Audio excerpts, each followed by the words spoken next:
This episode of the Coarse Grind Podcast has been brought to you by Central Sports and Graphics Incorporated, family-owned and operated screen printing and embroidery business located in a historic storefront on Old Berwick Road in the heart of Espy. They've been doing screen printing for over 20 years. They have high-quality product at a low price. Be sure to check them out. Central Sports and Graphics Incorporated, 570-784-1212. Now, on to the show. Hi, this is Chef John Tezar from Top Chef and Knife in Dallas, Texas. You're listening to the Coarse Grind Podcast with Shawn Rosler.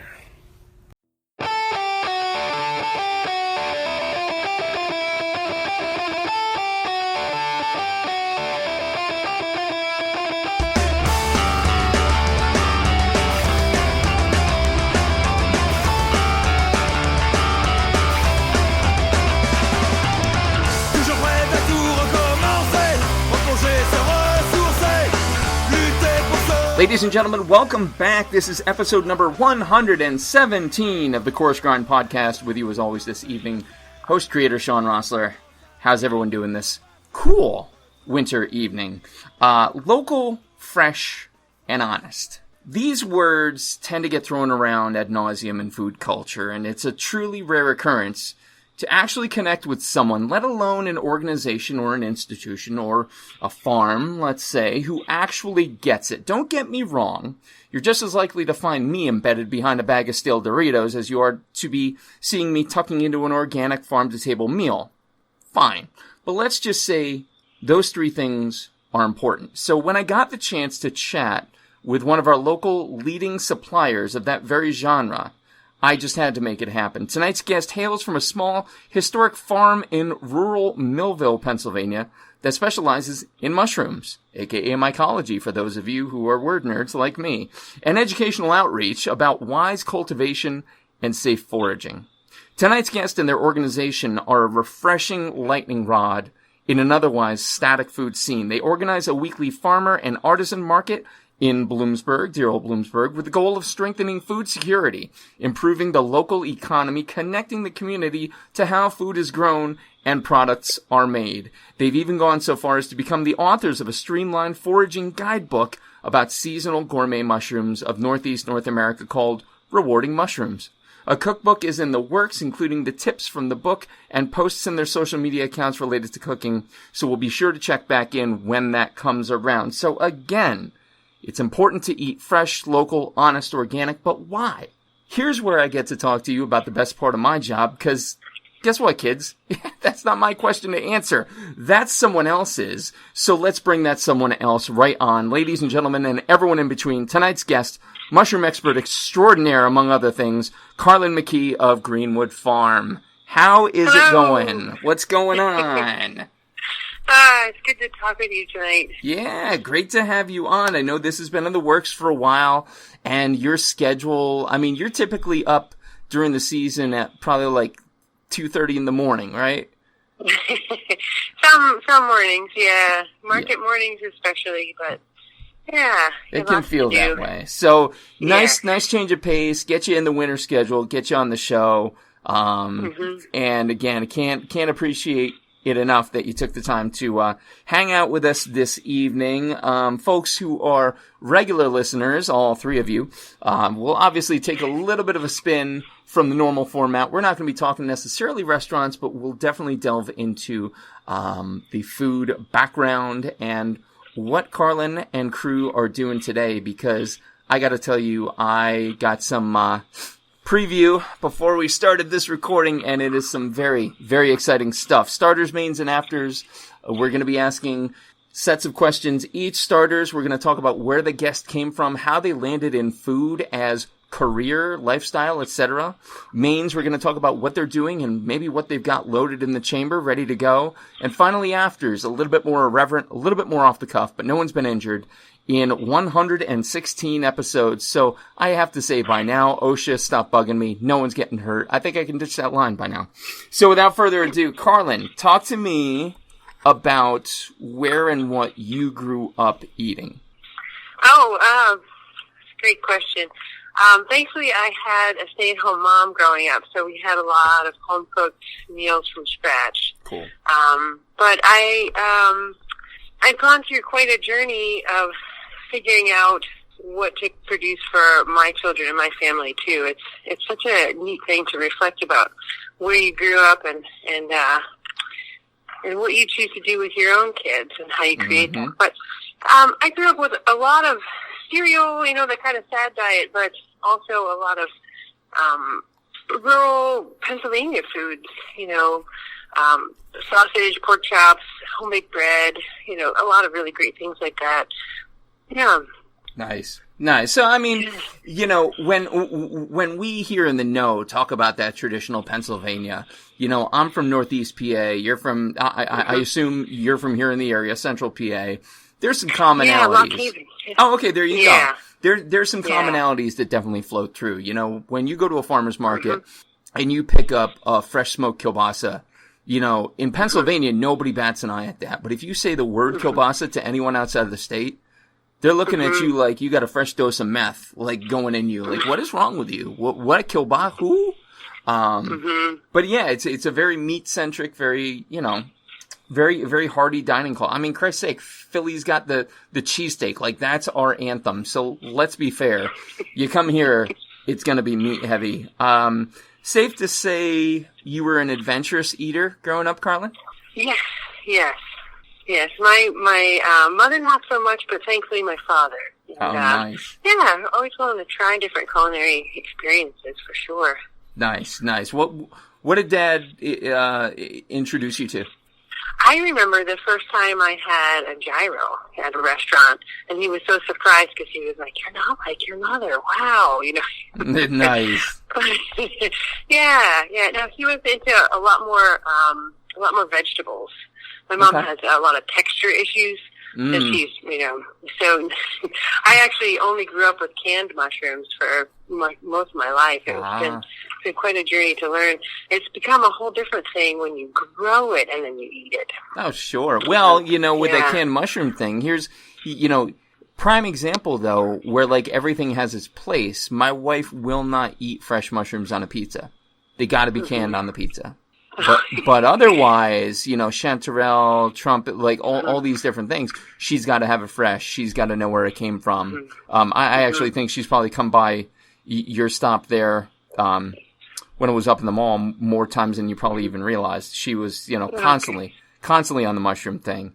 That's great. But that's so cool that like one parent kind of led you down that way, and one parent kind of kept you rooted, and so here you are, in this very unique niche. But looking back at that, the exploratory dad and the stable traditional mom, what's a food that you think back to and you're like, man, you know what I miss?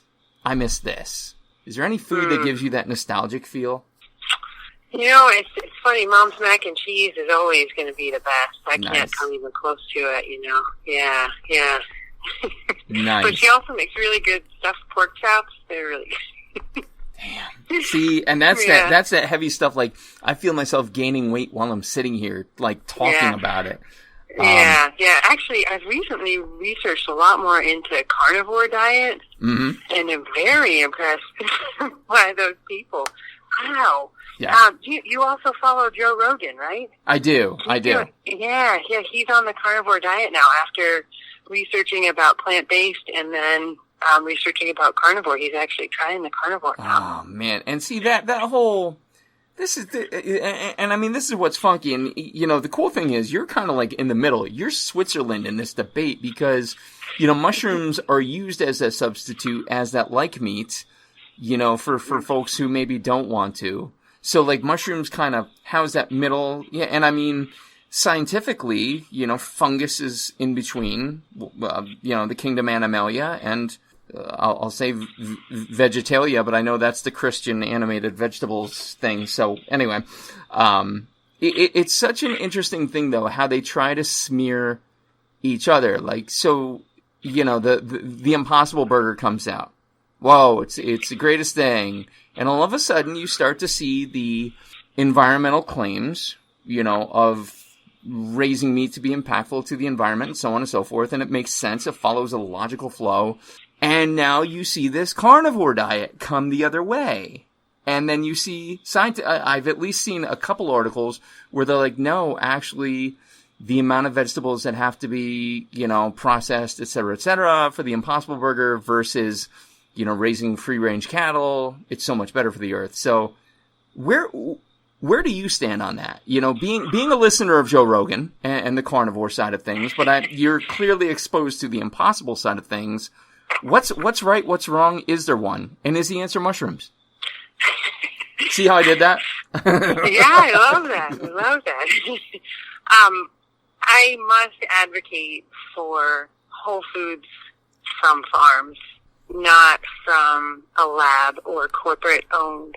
I really, but if you want to know a lot more of my stance, you're welcome to check out my Twitter feed, but I do not want to get embroiled in that because, it's touchy because we are between those two arguments, but I really will just rest back on that. I really will advocate a whole foods diet directly from farms. I mean, that's actually something that we want to advocate more for is sourcing 50% of your food directly from a farm. That's the only way farms are going to make it. Yep. And I will say that farmers care about the ecosystem. They care about the community. We are all hearing about sustainability, regenerative practices. We all want to do good, but we need to have direct sales to make an impact in a positive way. And ruminants are a huge, incredible point of help for creating a biome. If they're pastured well, if they're cared for well, they can do so much good for sequestering carbon for native species. I am amazed at how people can read the same article or see the same info and be affirmed in their own beliefs. It's kind of odd to me. Yeah. Yeah, you almost wonder how much of an echo chamber they're working in their own head. Yeah. Yeah. Yeah.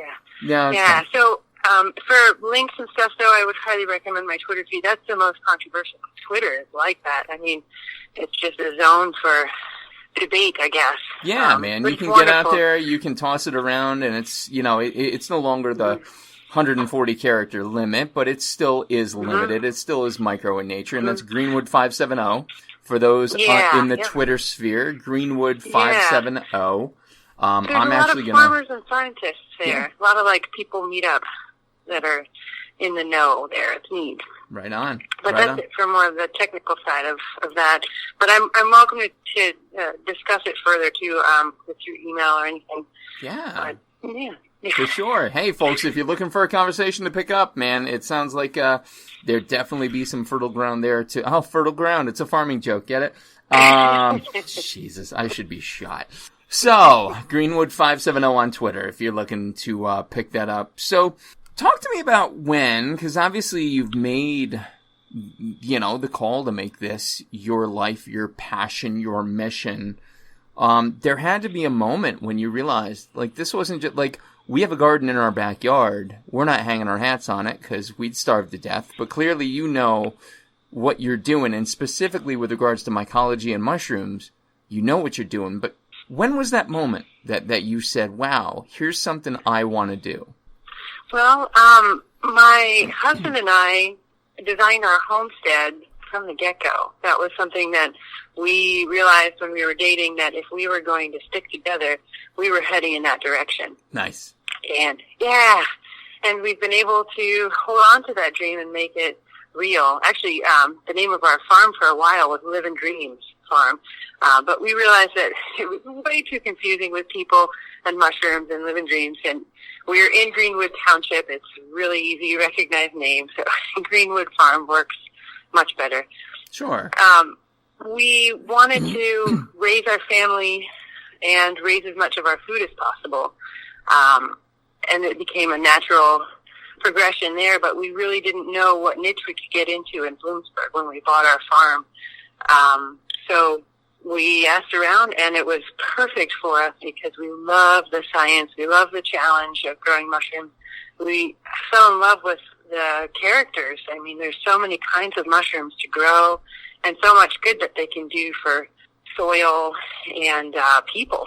I mean, the health benefits are amazing. And the agricultural benefits and the bioremediation from fracking spills. I mean, it goes on about how much help they could be. There's fungi that can dissolve plastic. I mean, it's not out of our reach. I mean, we just need to keep going forward with these plans and research and love. We need to instill more of a love of mushrooms. Yeah. Well, so let me jump in there on that point, because I think one of the I don't want to say put-offs to mushrooms, but for lack of a better term, let's call it, the thing that puts people off mushrooms is like their overall concept. Like there's this relation to death. It eats dead things. It's the old joke is, what does, an employee and a mushroom have in common? They're both kept in the dark and fed shit. Like, there's all those jokes that go with it. So, like, they come to the table and they don't have the best reputation, and yet, my God, when they're done right, they are the most exquisite thing. Honestly, I might actually prefer them over certain steaks, over certain chicken, over certain, all these things. So how is it that we get that love to the people? And then, obviously, that's where you come in. Yeah, I think trying different varieties, not being afraid to know how to cook them is probably the best thing, and just getting to know the shape, forms, and being willing to try them. It's pretty wonderful to be able to provide them to our community here. I'm not sure what would be available to your audience, but grocery stores nowadays are offering a lot more varieties now, and Pennsylvania does have some excellent mushroom farms in Kennett Square that are providing most of the state and surrounding states with mushrooms. For sure. I would just continue to experiment. I mean, more mushroom recipes are coming out all the time. We actually are working on a basic cookbook because they're very easy to incorporate into your life. I mean, breakfast, lunch, dinner, snacks, hors d'oeuvres. I'm not too fond of desserts with mushrooms in them, although some of the truffles with chocolate go really well. And that's where the crossover happens. Like, literally, and people don't realize this. People are like, oh, I hate mushrooms. They're gross. They're slimy, blah, blah, blah. But I love truffles. They're so luscious. I'm like, all right, S, do you realize what you're saying? Do you realize? Yeah. It's... I think if there's chefs that are interested in expanding flavor profiles, there are so many excellent mushrooms. Like, do you know about the lobster mushroom? It's a wild forage mushroom that's in the fall. It's bright orange. And if you slice it and put it into olive oil, it'll turn the oil orange. And it's got like a lobster flavor. It's just incredible. Like a lobster mushroom flavor. Yeah. And some of the harder mushrooms that they're unpalatable to chew. If you simmer them, they make an exquisite tea, or if you can take it further into a broth or a soup base, it's phenomenal. And I think you've had the lion's mane mushroom, right? The real kind of spongy one? Yep.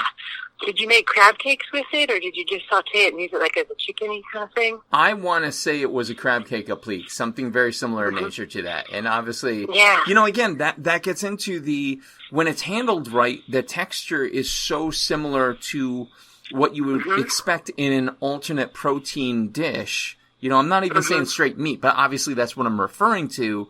Like, the versatility of the mushroom is unfreaking deniable.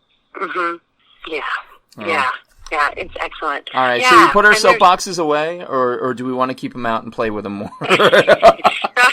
I promised my husband I wouldn't go off on soapboxes too much. So. Oh, I love it. See, now that I know you said that, I'm going to poke the freaking bear the whole time and be like, mushrooms really don't fit in there, do they? Go. And then I'm going to lean back instinctively from the mic. I'm going to be like, no, I don't want to get hit. No, so spot on.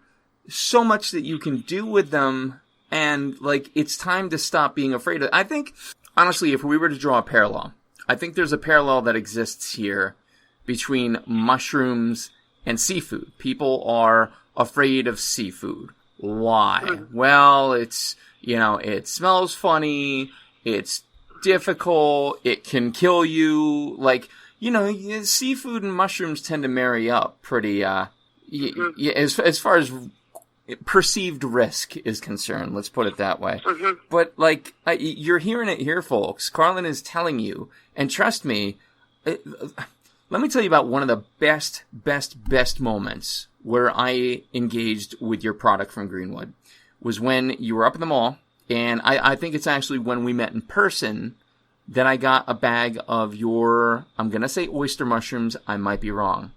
It might have been another variety, might have been morels, but I got them. Let me tell you something that's rewarding, is when your mushrooms are given to you in a paper bag and the scent of them permeates that paper bag, and I don't mean in a bad way at all. Literally driving home. Now, I've gotten fast food, rode in the car with it, and half the fries are gone by the time I get home. Because, look, I'm awful like that. But when it's mushrooms, yeah, maybe I'm not going to dive into the bag, but you could smell that lovely, earthy, deep, rich aroma. And then, obviously, when we added it to, I think it was a pasta dish that evening. I'm not sure. Don't hold me to that. Again, it awoke. It was so like, just the overall vibe, and maybe this isn't just about your mushrooms. It's about the farm in general. It's about the whole foods from farms concept that you're putting out there. Like, it's rewarding people. You might spend $1 or $2 more. You might not, honestly. There's a farm stand up the road from us that I walk to, grab produce that we need if we're not growing it, and bring it back down the hill for quarters. I'm taking up a pocket full of change. So stop being lazy. And I don't mean, Jesus, you must have given me your soapbox, Carlyn. But listen, stop being lazy. Get up off your ass. Do a little bit of reading and a little bit of legwork and a little bit of handwork, cleaning off the produce, and enjoy something you know where it came from. I'm done. I apologize. This is the Coarse Grind Podcast with host Carlyn McKee and guest Shawn Rosler, apparently. So, all right. Let's talk more about Greenwood Farm, because obviously this is where, you hang your hat, and it is everything to you, I'm sure. I've seen the passion. I've heard the passion already. Give us the Cliff Notes version of Greenwood Farm, the vision, the vibe, the mission. Oh, excellent. Well, we will maintain a high-quality product as a service to our community in the form of mushrooms.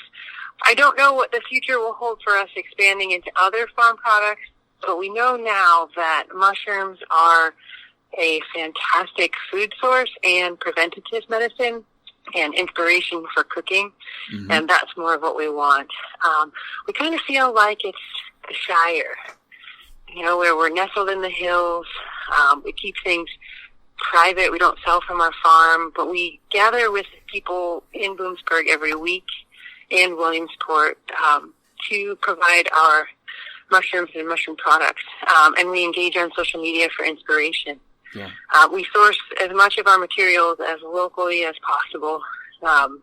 We have great relationships with all of the local stores in our town and other businesses too. It's been wonderful to be able to collaborate. So that might be enough of a Cliff Notes version. We continue to do educational outreach, I think.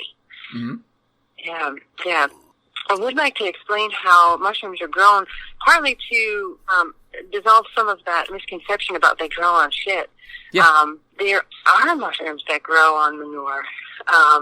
Those are the button mushrooms. And did you know the button mushroom is the same thing as the portobello, just at an older stage of life? All right. I'm going to tell you something. I don't know if you're going to believe me or not. I have honestly looked at them. Now that I'm grinning ear to friggin' ear, because I've looked at them and I've said, I got to wonder if obviously they're related. They're from the same overall kingdom. But I've looked at them before and I've gone, damn, they look pretty similar. Yeah. So there you go. Yeah. You've learned something. Yeah, they're the same mushroom. And people can even be allergic to them, even button mushrooms at the store. So if you're worried about trying new mushrooms, You try a small amount at a time and see how you do with it, because there's no telling, really. But you want to make sure you fully cook the mushrooms, too. Especially wild forage ones, they can have bacteria in them that you just want to be able to cook off, you know? Yeah. So we grow all of our mushrooms now on hardwood. When you grow those kind, the button or portobello on compost, it requires pesticide use if it's any time that flies are also growing. So when we grew them during the winter time, but we decided to not do that anymore. We're actually really enjoying just the hardwood variety. And we have enough people that have tried oyster mushrooms and prefer them. Lion's mane too, and shiitake.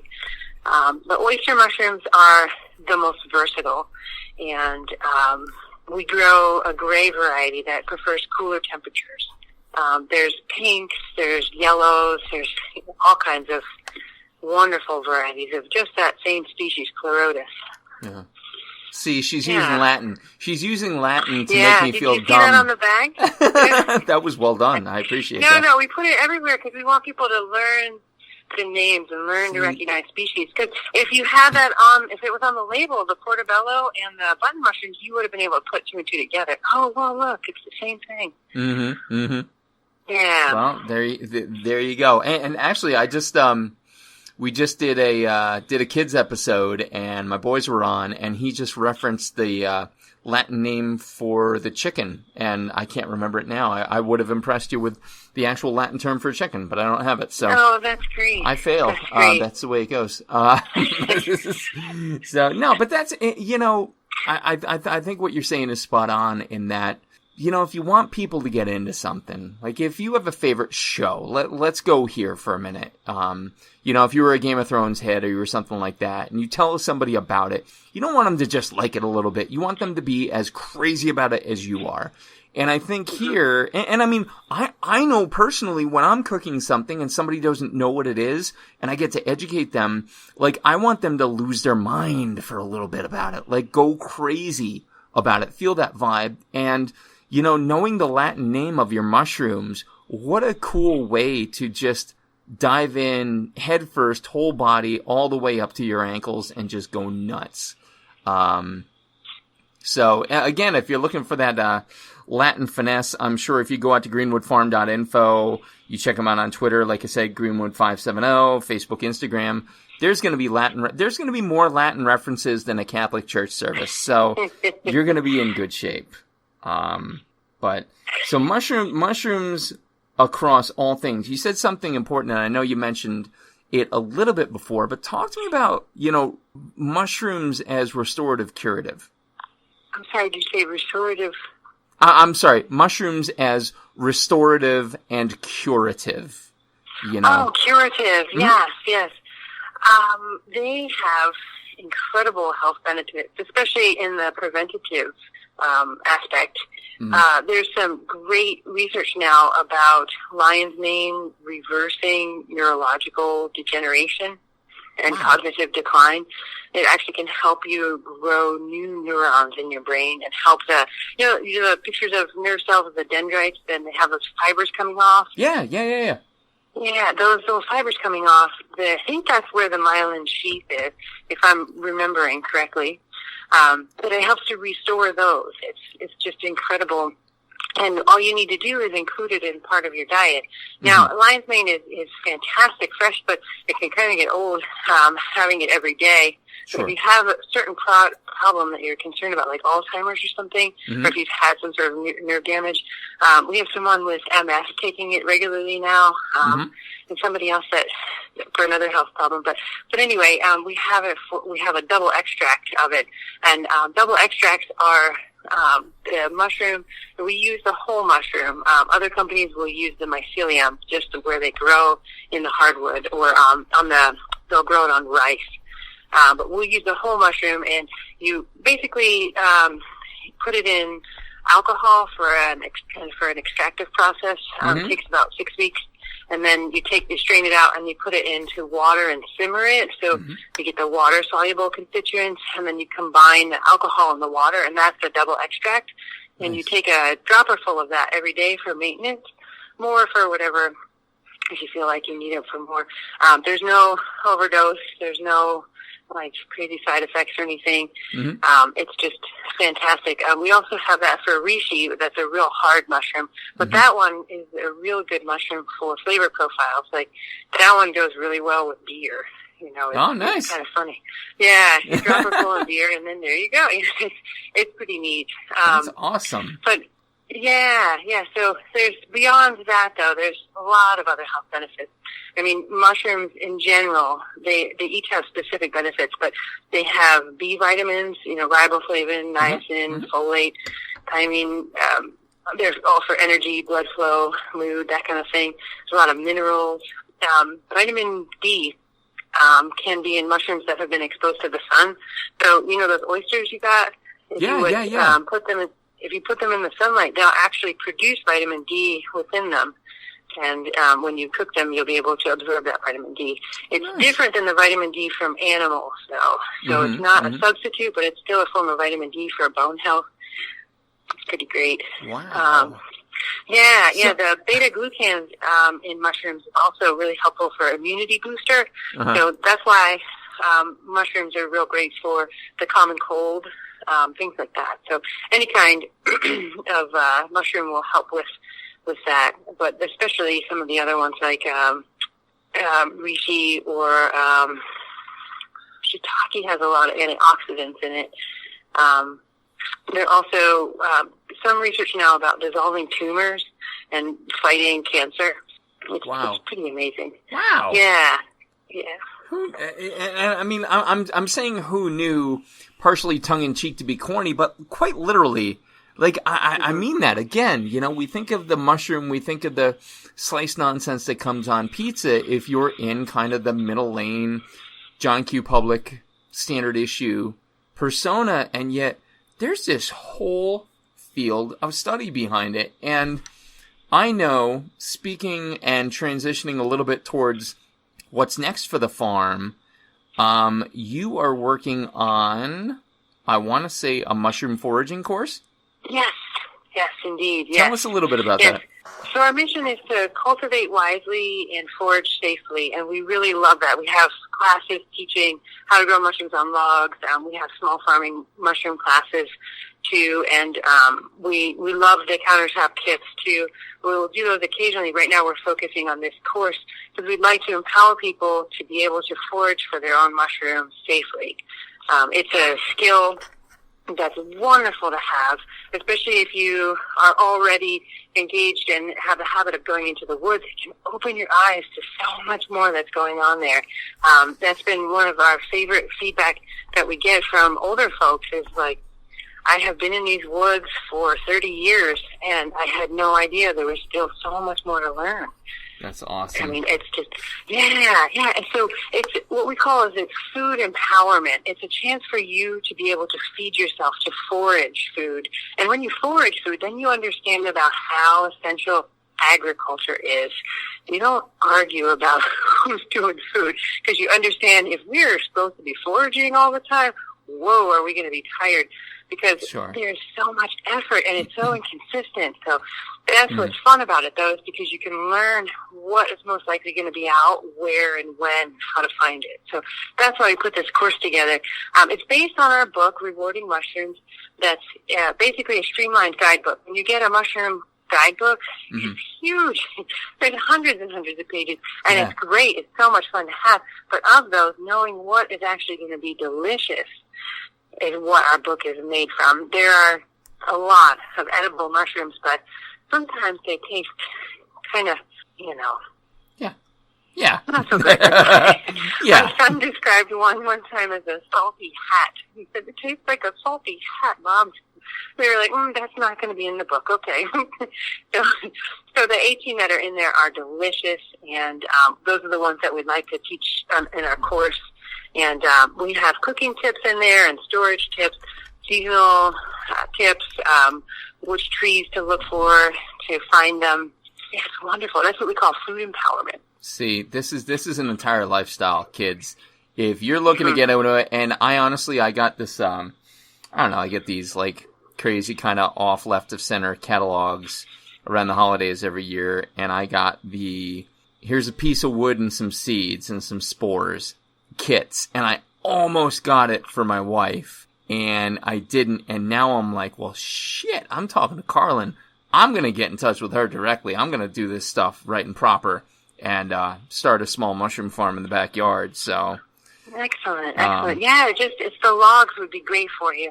As long as you have a shaded spot that they won't get too much wind. That'll dry them out and they won't, the mycelium. So what you'll do is you'll put a little like hardwood plug in a hole that you drilled, and you'll tap it in, and then you'll seal it with wax. And that hardwood plug will be inoculated with the mycelium. So you know that mushrooms produce from spores. But what happens to those spores in the ground is that they actually link up with another, and they start to grow these little white fine hairs that you might have seen in like a mulch pile. Yeah. Those are called, mycelium. So that's like this underground mat in the forest floor, and they actually link trees together and help trees communicate, and they help pass nutrients between them. It's this whole brilliant live internet going on. So when those the mycelium kind of forms this, it's called a hyphal knot because of the hyphae. It'll start to emerge and get more dense, and that's what we call primordia. So that's like a baby mushroom that starts to come up, and then it'll start to straighten out or elongate and form. So basically, it's called the fruiting body. So a mushroom is like an apple to a tree. Mm-hmm. So the mushroom is the spore-producing or seed-producing, the reproductive organ of that mycelial mat underground. So you can pick it, you can cut it, and that whole vibrant mycelium is going to continue to live. So when you put that plug into the log and seal it up, the mycelium will grow from that plug throughout the log. When it gets to be dense enough and digest enough of the tree, it'll start to form mushrooms out of it. So the hard part is we can't tell you exactly when you're going to get mushrooms. So we have sometimes people drumming their fingers like, okay, but you need to keep it wet, and you want it to not dry out from the wind. Nice. And in the shade. Yeah. Nice. So like, all these people, like myself included, I'm a hobby brewer. I have a batch in right now, 5 gallons of a chocolate stout. It's an imperfect science because you're dealing with a living thing, and I think mycology and mushrooms are no different. Mm-hmm. For sure. Yeah. Oh, yeah. For sure. So yeah. So this course, the foraging course, is going to make you state legal in the state of Pennsylvania, correct? You can find stuff in the woods, give them to local farms, restaurants, wherever you want to give them to. Yeah, that's the law. Is you have to be state certified to be able to sell wild forage mushrooms because there are deadly lookalikes. And you have to learn the difference. And if you're a chef, you really should know if you're buying wild forage mushrooms, especially morels. But there's plenty of them that you want to make sure that you know what they look like. Anything that's a little bit odd could make someone quite sick. Yeah. Shots fired, by the way. All 116 prior guests, you better get your mushroom game on, or Carlyn's coming for you. She's coming for you. You should know. If you don't know, she's going to tell you. Be ready. Yeah. I've seen her. She's scary. She's like 275. She's jacked. She swings a big, like, log. Like, she's crazy. She'll mess you up if you don't know your chanterelle from your button mushroom. Not that would be hard to tell. Anyway, I digress. So, along with the course, I know you had the book. Any other plans? Like, what's your 5-year plan? Oh, that's great. January is such a fun time to talk about that. We are working on it's a hobby, this cookbook we're working on, because it's so much fun, and it's just been great to come up with recipes and review. But I share mushroom recipes all the time in our Facebook group called Mushroom Recipes at Greenwood Farm.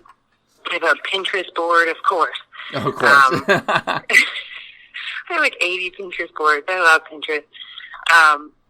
I also have an Instagram page. It's related to the Facebook page of Greenwood Farm Market Recipes, where I teach about seasonality of food, bulk buying, and preserving storage. It's again I understand that's how we're going to be able to connect it all. Sure. If people know how to cook again, if they know how to preserve, if they enjoy and are inspired to sit down with people they love and share a meal. That's what's going to make all the difference. Yes. We campaign for people to purchase 50% of their food and products from local farms and artisans. It's just incredible what you can get from a farmer's market.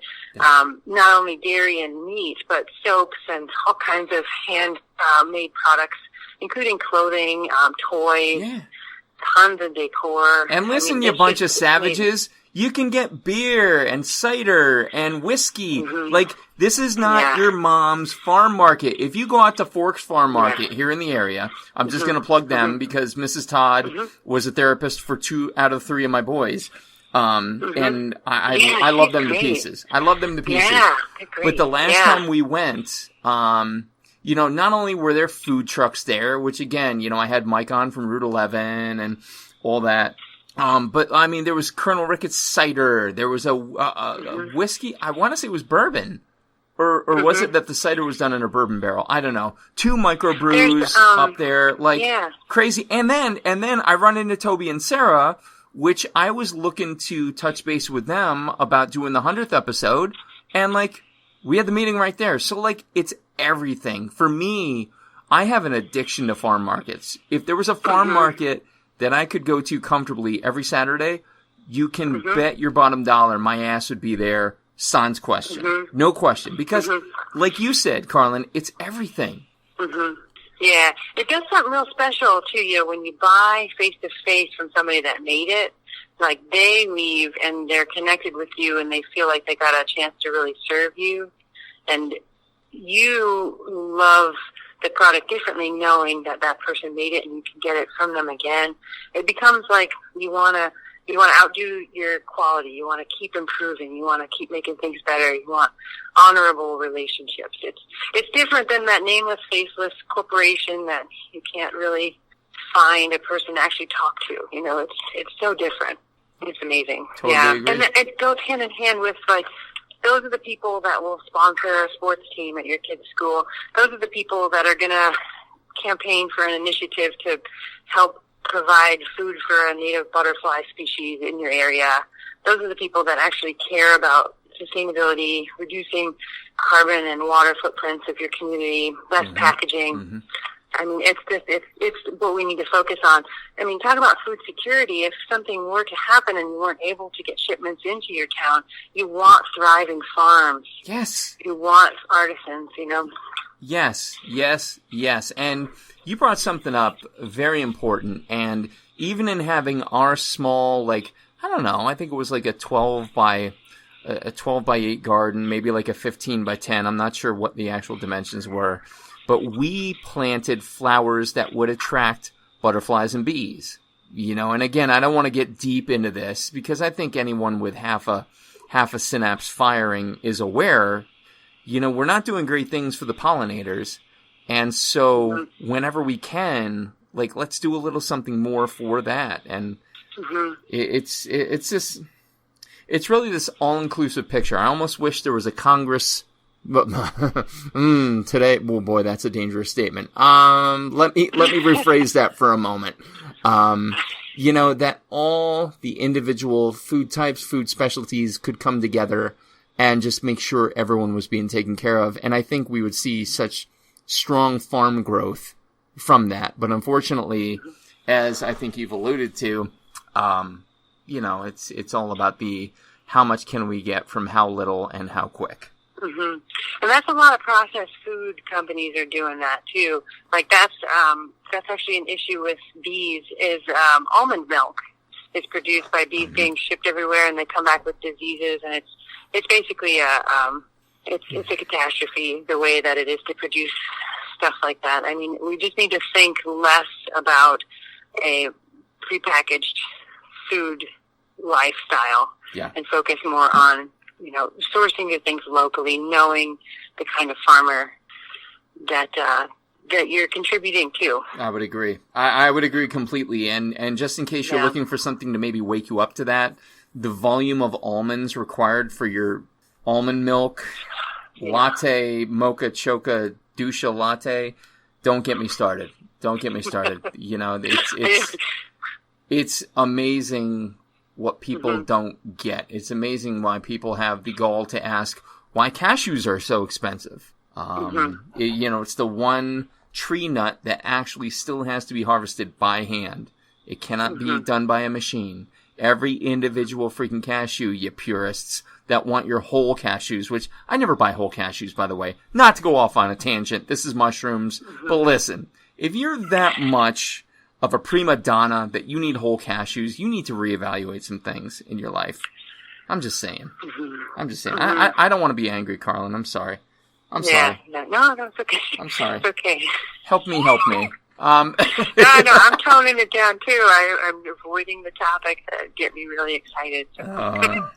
Well, it sounds good though. It's good. Yeah. No, it sounds like I think obviously as I say to many a guest, this is just the beginning, and as Neville will tell you from Turkey Hill, I've done live broadcasts from there a lot. I've done live shows and everything. So I think I think there's definitely some mileage here to partner the podcast with Greenwood. Definitely the next live event, you're going to be on stage with us. There's no question. But great. That's, holy shit. It's less than 35 episodes away. Oh my God. Why am I doing this to myself? Okay, never mind. It's not as far away as I thought it was. I was, God, I thought I was farther away from it. Anyway. So it sounds like, between the cookbook, the foraging course, everything is in motion as you need it to be. And what a great cause. What a great concept to be behind. And, as I oftentimes, promise folks, and folks have found it to be true, whatever we can do here at the show to help you promote, we are down with. We will be there with banners, with microphones, with megaphones if we need to. And, we'll make that happen. So, looking forward to it. Looking forward to seeing what comes next out of Greenwood Farm. Before we let you go, we got to ask the afters. Irreverent, but just a little bit irreverent. I'm standing in your kitchen, Carlyn. What music do I hear? Oh, jazz. Jazz, nice. Jazz, yeah, because I'm in charge of the music in the kitchen. Jazz. If you catch me up early, though, 2:30, 4:30 in the morning, it's Beastie Boys. Nice. Okay, now wait a minute. This is a very important question. Do not screw this up, please. Best Beastie Boys album. Oh, Paul's Boutique, maybe because it's most versatile. Oh, shit. You Okay. can listen to it anytime. You listen to it with your mom in the car, Oh, you can't do that with all the other ones. That's all right. Yeah. That's a really good point. Okay, Paul's Boutique would have been my second, with Ill Communication in the number one spot. Yeah. I played freaking holes in that CD, so yeah, I'm right there with you. I definitely have an appreciation for the B-Boys. Yeah. Let me tell you about my kitchen, though. This time of year, we heat our house with a wood stove. Yeah. I have a Pioneer Princess wood cook stove, so I cook entirely on that this time of year. For 6 months in the winter. Yeah, it's great. It's got the oven. I love it. For Christmas, my husband got me a 15-inch cast iron pan for the top. So that's love fun. Right there. That is love. Yeah. It's great. It's great. I should have you over for a meal sometime. Oh my God. Don't do that to me. I would love it. And then, you know what? We would have to return the favor. See, I love this. I was just, all right, we're going to go off script here. And there might be people who listen to this, who know who I'm talking about, but whatever, shut your mouths and go with it. So my oldest son has a girlfriend. And we've been looking into how to get them to have what would be a pseudo kind of sort of date. And so we're talking about doing dinner, and I want them to come over, her and her parents to come over, and I would cook for them. And what a great display of love and appreciation and of wanting to share your knowledge than to invite someone to a meal. Mm-hmm. There's no better way to show that. And, it's not this in-depth crazy, love. It's just this humanitarian appreciation of here's one of the most basic human functions that we have to do. And here's the care I want to give to it. And here's how I want to share it with you. What a great 3-step process to tell someone, look at what I'm doing. It really is like the 5-year-old coloring a picture and handing it to you to hang on your wall. You know, this is just the adult version when we get to cooking. You know, we want to show people what we know. That's so awesome. Yeah. I would be honored. Like, hands down, it's, of course, a yes from me. And, great. You know, obviously we'll... Yeah, we made it as a, we made it as a goal to either have a meal or share a meal or, go for a walk in the woods with all of the other vendors at our farmers market in Bloomsburg for that, so we can help bond those relationships. And it's just so much wonderful. The conversations that you have over food or preparing food together, it's wonderful. But your audience knows that, and you do too. Well, I hope my audience knows that. I'm aware of it, and as I joke, but only half joke, you know, as I talk to the geniuses that I get to talk to on the show, present company included, you know, I realize just how little I know, and it is an honor to stand near to the flame and, you know, experience the warmth of knowledge. Quite honestly, the last 5 episodes, I've been simply leaning on my hand, half drooling, you know, in just such an appreciative way. So, not that you can't really drool in a non-appreciative way. Like, you get what's happening there. So, anyway, I digress. Hey, speaking of afters again, let's bring it back to the question. I'm going to ask you the next one, and we'll see how you do. Although you've got an unfair advantage there, Miss Mushroom. You're going to be stranded on a deserted island, and you can take only 3 foods or food type items with you. It's going to be an inexhaustible supply, but only 3. What would they be and why? Steak, eggs, and mushrooms. Jesus, how quick did you fire that off? Yeah. Wow. Yeah. The eggs would be incredibly versatile. Steak is, you know, and mushrooms would be excellent. You could probably forage for allium, so you could have, like, the onion, you know, but, yeah, it'd be very satisfying. That might be a land speed record for that question. I'm going to have to go back in the tapes and see. Like I'm some kind of NFL analyst. Let's go to the tape. Carlyn McKee is coming down the 50, and she crossed over in about 3.5 seconds. So we're going to have to see, but that was a damn fast answer. I am impressed, to say the very least. Talking about food, books, food photography, I would be remiss if I didn't mention Melanie Dunea, who has a book, but 2 books, because there was a sequel to it, My Last Supper.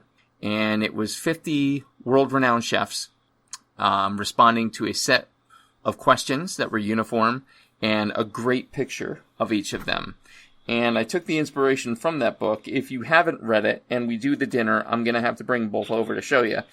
That sounds great. But it's such a great book, such a great read, and I gleaned some inspiration from it. So I love to ask the question at this point in the interview. Your ticket's getting punched tomorrow. You know it's coming. Shuffling off the mortal coil. What would your last meal be?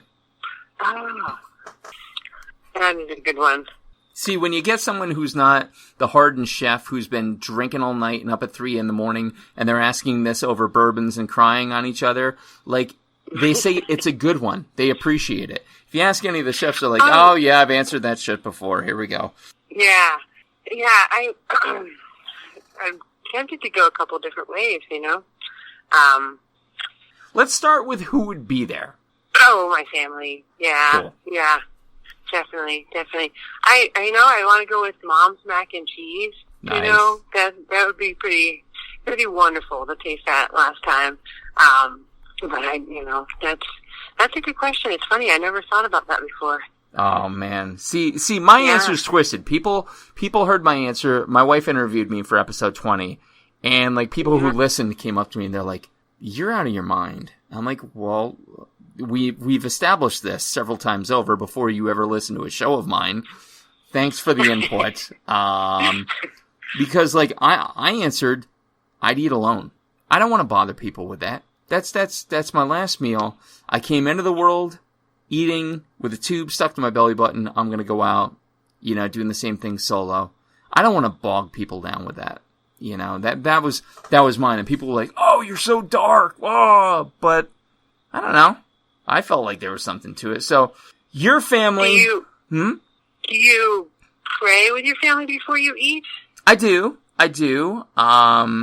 And I don't know. It's just, it was a weird thing for me, and it was like a raw moment, because it's always weird whenever the tables get turned. I know you listened to a couple episodes before doing the show, and people like flip it on me every once in a while, and I get like so weirded out so quick, because I'm like, oh my God, that's like raw, naked, honest. Like you can't dodge that bullet once it's shot out there. So I don't know. I went there. Would I change my answer now? Maybe. I don't know. I kind of, for me, whereas sharing a meal, obviously it's this wonderful, wonderful thing.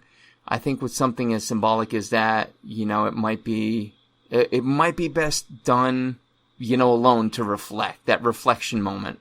I don't know. I'm out of my mind. It's a good thing to ponder for sure. Yeah. I thought about having something I never had before, probably never will, like turtle soup or something. Oh, you could totally go with something that would give you an allergic reaction. And it's like, what the hell with it? Oh, yeah. Nice idea. If I've always wanted to have this shit, I got a peanut allergy, give me a peanut butter and jelly sandwich, goddammit, and make it quick. Yeah. Like, I don't know how much time I got left, but let me take this 25-year-old Pappy Van Winkle bourbon down before I start on the peanut butter and jelly, because I'm pretty sure my throat's going to get real tight real quick. But yeah, so there's that option too. So your family's there, mom's mac and cheese. What's the drink of choice? Probably some home ale. Nice. That would be, yeah. Nice, good rustic farmhouse kind of, straw vibe. Awesome. Yeah. And how about music for dinner? We usually have like an instrumental jazz, usually because I'm in control of the kitchen volume and the kitchen system. Yeah. Yeah. Beautiful. Yeah. I love it. And finally, the last question, the simplest and yet the most complex. Food to you in a single word, Carlyn McKee. Food to me in a single word, blessing. Congratulations, you are the first in 117. I don't remember the statistics on each, but I can tell you that's a first right there. Oh, you were spot on, though. You're spot on, because what a blessing it is, honestly, to break bread, to share bread, to share a drink. Nourish it. Absolutely. Yeah.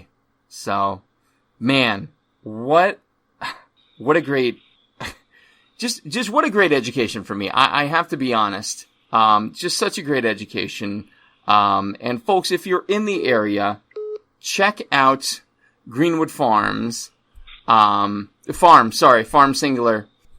And again, just a last pitch for Greenwood Farm. Tell us about it one more time.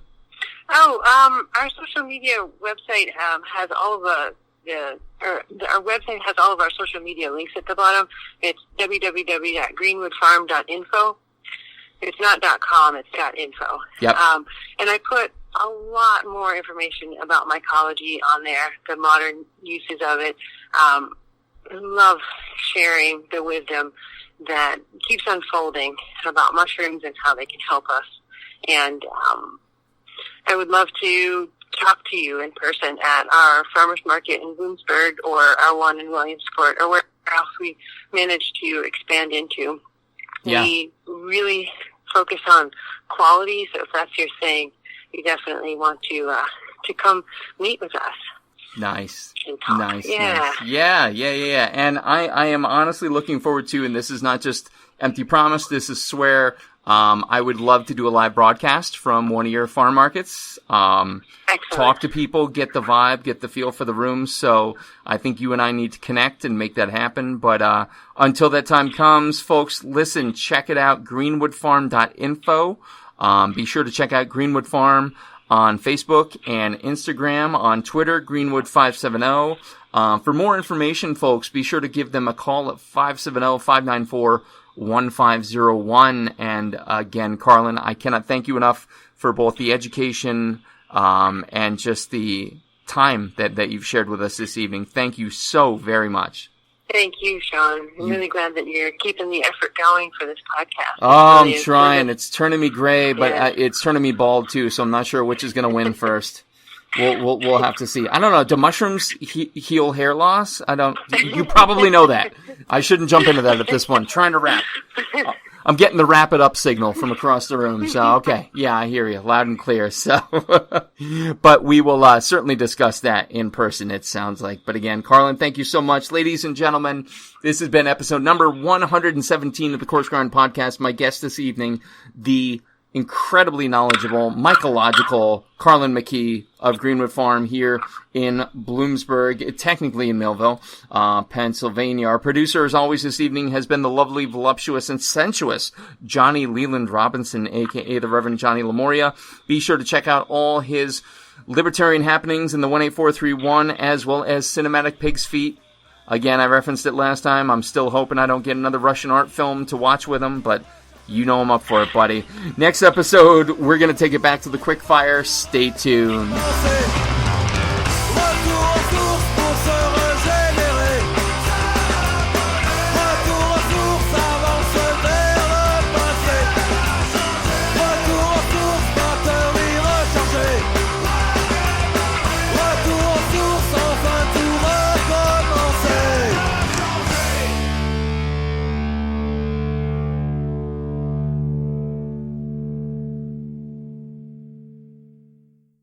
Are you passing through central Pennsylvania and looking for one of the best dining experiences and craft brew menus around? Look no further. Turkey Hill Brewing Company and 991 Central Road in Bloomsburg, PA has everything you could ask for and then some. Service, food, beer together. Unbelievable. Be sure to check them out. Call them today for reservations. 570-387-8422. Call today.